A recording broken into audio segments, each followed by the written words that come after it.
길을 걸어가시다가 나면서보다 앞을 보지 못하는 그런 한 사람을 만납니다. 그러자 주님은 자신의 침을 뱉어서 곱게 익인 진흙을 그 사람의 눈에 발라주었습니다.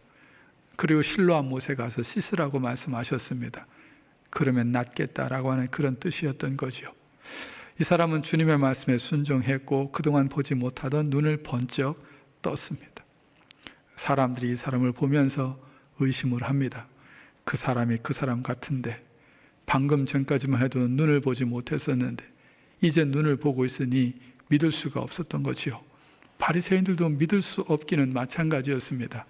그래서 또다시 묻습니다. 어떻게 된 거냐고, 누가 눈을 뜨게 했느냐고. 이 사람의 대답은 변함이 없습니다. 높은 사람이 물어보나 낮은 사람이 물어보나 힘 있는 사람이 물어보나 힘 없는 사람이 물어보나 이 사람의 대답은 한결같습니다. 예수, 그분이 나의 눈을 뜨게 해주었다고.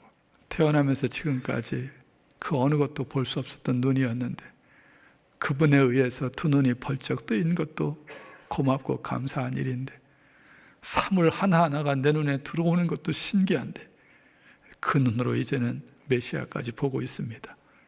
그리스도까지 보고 있습니다. 그러니 그처럼 영광스러운 순간이 또 있었을까요? 주님은 그런 분이십니다.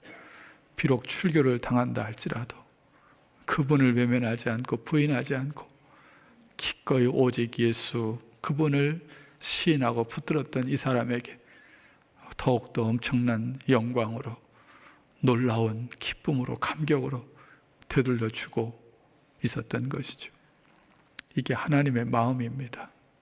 하나님의 마음을 얻고 싶어서 그분의 마음에 맞는 사람이 되고 싶어서 그분이 인정해 주시는 인생을 살고 싶어서 어떠한 시련과 장애물이 삶의 어려움이 닥쳐온다 할지라도 기꺼이 신실하게 그 길을 걸어가는 하나님의 사람들을 하나님은 외면하지 않습니다. 반드시 그에게 돌려주시는 하나님의 거룩한 손길이 있습니다. 근데 오늘날은요, 하나님의 마음이 변하셨나요? 오랜 세월이 흐르는 동안 그분의 말씀이 변질되었나요? 그럴 리가 있겠습니까? 그분은 어제나 오늘이나 내일이나 변함없으신 분, 한결같은 사랑으로 우리에게 다가오셔서 우리를 이끌어 가시는 분이신데요, 그분의 아들을 주시기까지. 문제는 그분이 아니라 그분을 바라보는 내 마음이 변한 것이고 우리의 믿음이 잘못된 것이죠.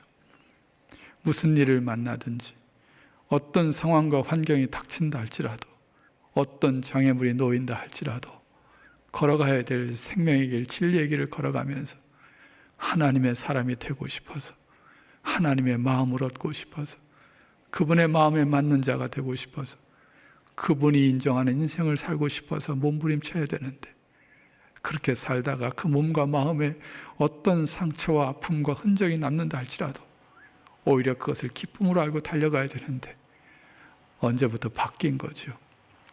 사람들의 마음을 얻고 싶어서 사람들이 인정해주는 삶을 살고 싶어서 세상 사람들이 좋아하고 인정해주는 세상 사람들이 박수치는 그런 삶을 살고 싶어서 그 방향성이 그 목표점이 바뀌어버린 거죠.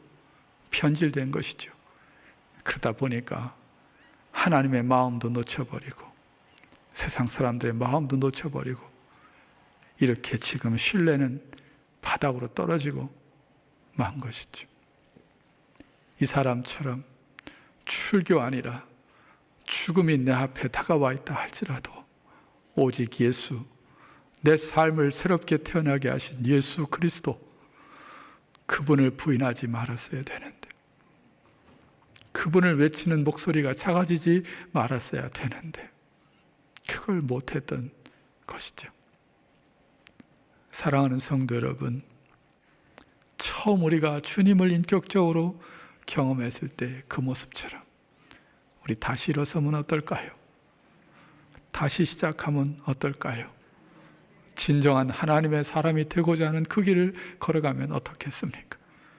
나에게 주어진 상황과 환경이 어떠하다 할지라도 하나님의 마음을 얻고자 하나님의 마음에 드는 사람이 되고자 하나님이 인정하시는 그런 삶을 살고자 그 길을 걸어가면 어떨까요?